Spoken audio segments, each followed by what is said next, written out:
So let's start from the very beginning. The books that Alvin Schwartz Lake had created. How did you hear about it first, and what was your kind of first impression of kind of reading these stories? I mean, I heard about them. I got the screenplay, and then I read that, and I fell in love with the story, and that they'd created, and then I obviously read the books immediately after. They weren't published in Norway where I grew up, so I didn't know about them before.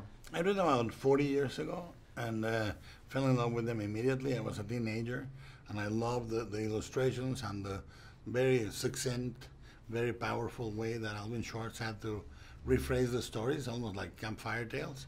And and then around 2001, I bought some of the original illustrations for my art collection. And then about 5 years ago, CBS Films approached me and they said, do you want to produce a movie based on it? And I had to think about, to not do a bunch of short stories, but a whole story as beginning, middle, and end with characters continuously and so forth. To choose from so many wonderful monsters throughout how did you guys choose them, and did you use the footage? I mean, the illustrations as were they the final, or did you kind of tweak the monsters a little bit? I mean, I think we stayed to them 98%. I mean, that was the whole thing, to really stay as close as possible to the monsters that were in the drawings. The choosing of the stories was not difficult because everybody loves the same stories. And there's about 20. And we reduced that to 10.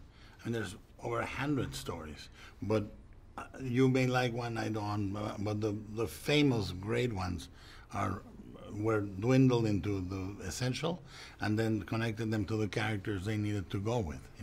What I do enjoy is that you put your kids as the protagonists of this film, but also you place them in major peril, and they may or may not come out alive, if you will. Real danger, yeah. So that's very dark for young kind of stories. Was that from day one something that you wanted to kind of set up and be like, this is not your average teenage kind of film? And can you talk about moving forward and how you kind of created that film? From the screenplay point of view, that and period were very, very much two conditions that I put to develop the movie.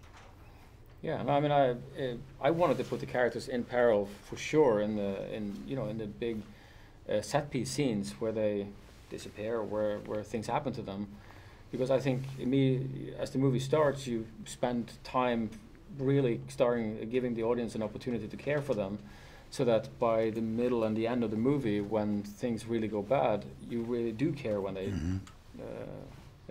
I'd love to talk about pacing. You really take your time in setting up what will happen, and then it's nice. So can you talk about maybe playing with that and really kind of using a very organic. It's not like you don't jump scare people. You just do. No. You really set up a dread, which is really lovely. Well, I mean, it's the joy of filmmaking. It's the opportunity. It's the combination of all the arts of filmmaking, from the sound design to the music to the editing and camera work and the script, obviously, and the performances and the monsters. I mean, it is to be able to orchestrate this is just an amazing opportunity to be able to do. But the teasing of the suspense, you do it beautifully. It's really gorgeous how you're on the edge of your seat, and that's the beauty of the movie, because it's not gory, it's not shocking, but it's creepy, and it has you really involved.